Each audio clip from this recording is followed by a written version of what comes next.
এবারের বিপিএলের মধ্যে রাজশাহী টিমের জন্য রয়েছে অনেক শুভকামনা।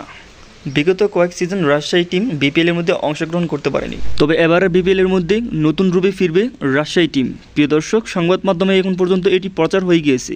বিপিএলের মধ্যে একবার চ্যাম্পিয়ন হয়েছিল রাজশাহী টিম, আর সেটি নেতৃত্ব দিয়েছিলেন ওয়েস্ট ইন্ডিজের আন্ডার রাসেল। আর তাই তো আবারও দীর্ঘ প্রতীক্ষার পর অবশেষে বিপিএলে ফিরছে রাজশাহী দল।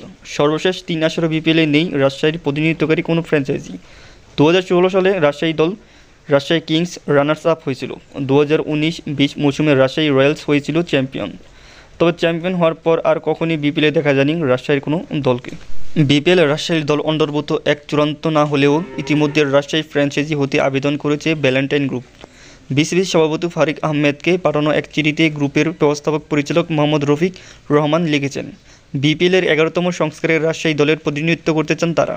সেক্ষেত্রে বিসিবি ও বিপিএল গভর্নিং কাউন্সিলের নিয়মকানুন মেনে দ্রুত সময়ের মধ্যে 1.5 কোটি টাকা প্লে অর্ডার করে ফ্র্যাঞ্চাইজির মালিকানা পাওয়ার প্রতিক্রিয়া যোগ দেওয়ার কথা জানিয়েছে ভ্যালেন্টাইন গ্রুপ। তো প্রিয় দর্শক, আপনাদের কাছে কীরকম লাগছে বিপিএলে যে রাজশাহী টিম যোগ দিচ্ছে? কমেন্ট করুন কমেন্ট বক্সে। সবাই ভালো থাকবেন, সুস্থ থাকবেন।